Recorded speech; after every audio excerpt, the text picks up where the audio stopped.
నా పేరు సుబ్రహ్మణ్యం అండి, జిల్లా వికలాంగుల సమైక్య అధ్యక్షుడిని.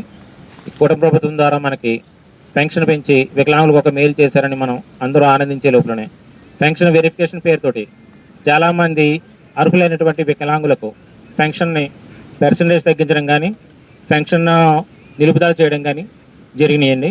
ఇది ఏ ఒక్క వికలాంగుడికి అర్హులైనటువంటి ఒక్క వికలాంగుడికి పెన్షన్ పోయినా కూడా మేమందరం కలిపి ఆ వికలాంగుడికి పెన్షన్ వచ్చేదాకా మేమందరం కూడా ఆ వికలాంగుడి వెనకాల మేము ఉంటామని చెప్పేసి మీకు ప్రభుత్వం దృష్టి మీద తీసుకొస్తున్నాం.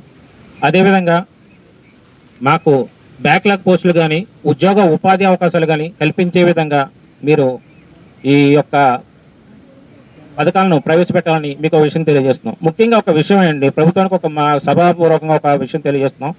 ఒక పథకాన్ని ప్రవేశపెట్టేటప్పుడు మండల స్థాయి నాయకుడి దగ్గర నుంచి రాష్ట్ర స్థాయి నాయకుడి దాకా ప్రతి ఒక్కళ్ళ నుంచి సూచనలు సలహాలు తీసుకుని అందులో ముఖ్యమైనటువంటి డిమాండ్లు మీరు నెరవేర్చే విధంగా మీ ప్రభుత్వం కృషి చేస్తుందని చెప్పేసి మేము సభాపూర్వకంగా మీకు తెలియజేస్తున్నాం.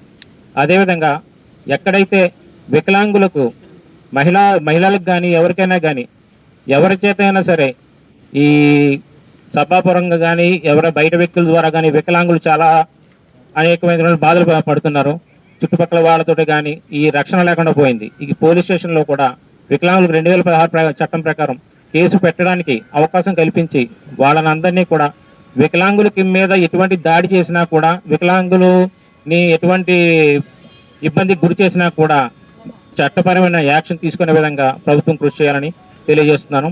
అదేవిధంగా ఒక ముఖ్యమైన విన్నపము, మాకు కోనసీమ వ్యాప్తంగా వికలాంగుల సంక్షేమ శాఖ లేకపోవడం వల్ల మేము కాకినాడ వెళ్ళి ప్రతి పనికి కాకినాడ వెళ్ళి చేసుకోవడం అనేది చాలా ఇబ్బందికరమైన విషయంగా ఉన్నది. దయచేసి జిల్లా సపరేట్ అయిన తర్వాత కోనసీమకి అమలాపురం మండలంలో మాకు వికలాంగుల సంక్షేమ శాఖను ఏర్పాటు చేయాలని ఒక వినతిని తెలియజేస్తున్నాం. ముఖ్యంగా ఇప్పుడు 3 చక్రాల మోటార్ సైకిల్ వెహికల్స్ గురించి మీరు ఆన్లైన్ చేయించడం అని పెట్టారు, బాగానే ఉంది.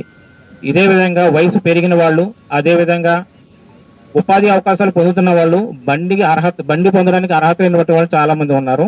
నెక్స్ట్ టైము ఆ అర్హత లేనటువంటి వాళ్ళకి, ఉపాధి పొందుతున్న వాళ్ళకి, వయసు పెరిగిన వాళ్ళకి కూడా సపరేట్గా ఒక పథకం పెట్టి వాళ్ళకు కూడా బండి వచ్చే విధంగా ఏర్పాటు చేయవలసిందిగా మేము ఈ ప్రభుత్వానికి తెలియజేస్తున్నాం. మా యొక్క న్యాయమైన డిమాండ్లను మీరు త్వరగా మేము ధర్నా చేయకుండానే, ఎటువంటి ఇబ్బంది మేము వికలాంగులందరూ ఎదురు తిరగకుండానే మీరు మా యందు దయచేసి మాకు ఈ న్యాయమైన డిమాండ్లు మీరు నెరవేర్చే విధంగా కృషి చేస్తారని మీకు సభాముఖంగా తెలియజేస్తూ ధన్యవాదాలు. Thank you.